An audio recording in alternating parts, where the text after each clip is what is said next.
The Democratic Republic of Congo says it hopes to receive its first Mpox vaccine from the US and Japan by next week, as the number of cases in the country continues to climb. Officials say there have been more than 16,000 registered cases and 570 deaths so far this year, with the disease now affecting all 26 provinces in the country.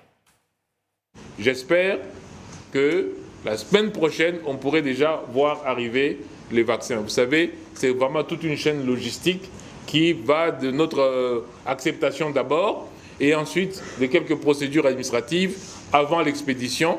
Mais notre plan stratégique de réponse de vaccination, lui, il est déjà prêt. Nous attendons juste que les vaccins arrivent.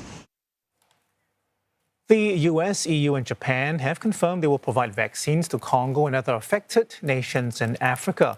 The World Health Organization declared Mpox a global health emergency last week after a new, deadlier strain of the virus spread across Africa.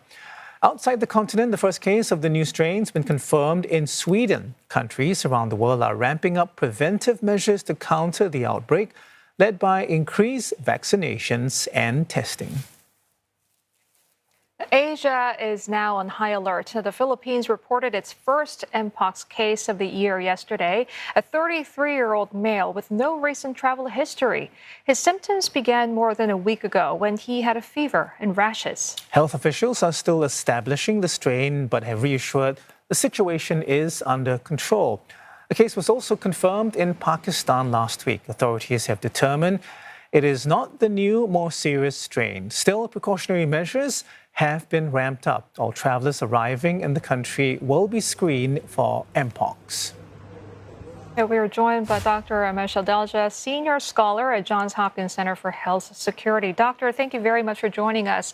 You know, it was just a few years ago that WHO declared a public health emergency over Mpox. So I wonder what's changed and how concerning is the latest outbreak?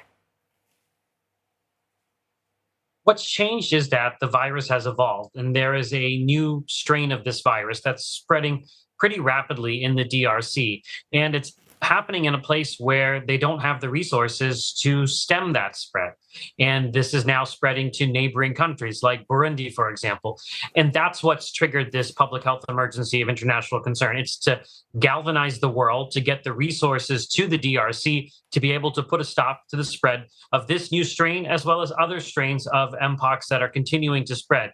We've never really dealt with Mpox at its source, and that's always going to be a problem. Until Mpox is dealt with in those endemic countries in Africa, the world will remain at risk, and those countries will remain at risk for flare-ups just like this. Well, Dr. Adalja, the world went through COVID-19, and presumably some lessons were learned. And based on what you're seeing, what you're hearing right now, are the lessons being put into practice? And I guess, more importantly, quickly enough? Well, certainly the WHO acted pretty promptly when this outbreak occurred in the DRC, when there were cries for help from the DRC and from those countries. There wasn't any kind of major delay in declaring a public health emergency of international concern. So in that sense, they are being proactive. But if you look at Mpox historically, from at least the mid-2000s, this has been a problem that has been allowed to spiral out of control. That's why we had the first public health emergency of international concern. And this problem still was not fixed. It was fixed in a lot of Western countries like the United States, for example, but it wasn't fixed at the source. So in that sense, I think the lessons of COVID still haven't been learned enough to be proactive, to be aggressive with dealing with infections at their source. But this is definitely a better response than we've seen in the past. And hopefully it's a harbinger for better things in the future. Dr. Adalja, I want to ask you about the somewhat different approaches that we're seeing right now. And I think you touched on it, when you talked about tackling it at the source. So right now, we know that many countries outside of Africa are increasing surveillance, they're doing screening, they're monitoring. But we also know that the US and Japan and EU sending vaccines to Africa. Can you explain to us why there is this difference in terms of the approach? Well, I think you have to do both at the same time. You have to be prepared to aggressively identify imported cases, diagnose them, treat them, isolate them, and trace their contacts. And at the same time, you have to deal with the source of those imported cases, because you can't just deal with the imported cases without dealing with the source. because the same thing will happen again and again and again. This has to be kind of an all-encompassing approach where countries are ready to deal with any cases that may be imported within their borders and have the appropriate infrastructure in place to identify them and to vaccinate in their home countries the at-risk population. But we also have to get rid of this actual problem at its source, at its origin. So you can't do one without the other if you're going to have a sustainable approach to removing Mpox as a threat to humans.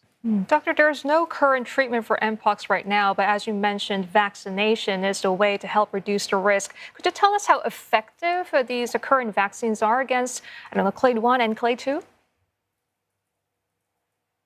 The vaccines are highly effective. It's a 2-dose regimen. The main one that we're seeing given is called Jynneos. There is another Japanese vaccine called LC16 that's also going to be used. Both of those are highly effective, but the key thing is making sure they get into the arms of the individuals that are at risk. So, for example, in the United States, only about 25% of our at-risk population of men who have sex with men have been vaccinated. So we still have a ways to go, but the vaccine is highly effective if people get both doses. And there is a treatment. It's called tecovirimat. There is an antiviral. It may be less effective against Clade 1b, but it was used in Clade 2 with success. Dr. Adalja, tell us a little bit about the difference between, the two, Clade 1 and Clade 2, and also their associated mortality rates.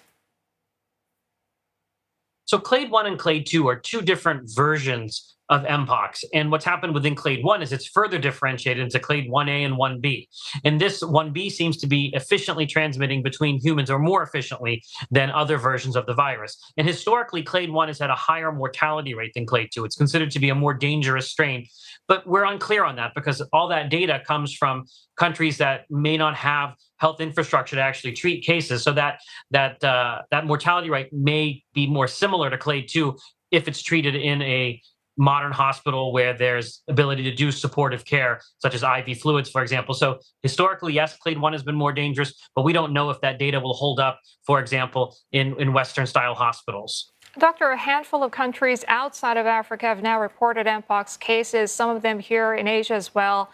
It's a summer season, vacation season for some. What sort of role does international travel play in the spread of Mpox, and what sort of measures on this front could help mitigate wider spread?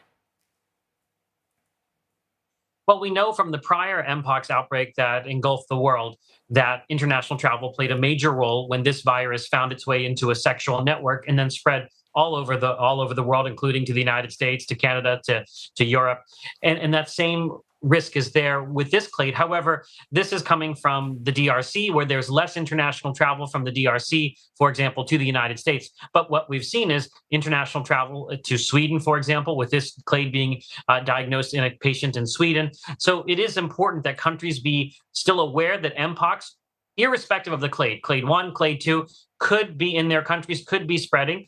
And you need to have the infrastructure to be able to diagnose it, to have the public health authorities be able to isolate and give that person guidance and trace their contacts, and to use the vaccine strategically as well as antiviral strategically. So you need to have a plan in place to deal with the case in your borders, because it may not be that this stays only in one place. And as we've seen in the past, Mpox can spread and already is spreading in other countries. And remember, Mpox never went away. So, for example, in the United States, even though our cases are very low, we've still had simmering cases, a handful every day, 5 to 6 cases diagnosed a day on average. So Mpox still is a problem in countries that dealt with the outbreak in the past and had it somewhat controlled. Dr. Adalja, thank you very much for the information and the advice. Amesh Adalja, a senior scholar at Johns Hopkins Center for Health Security.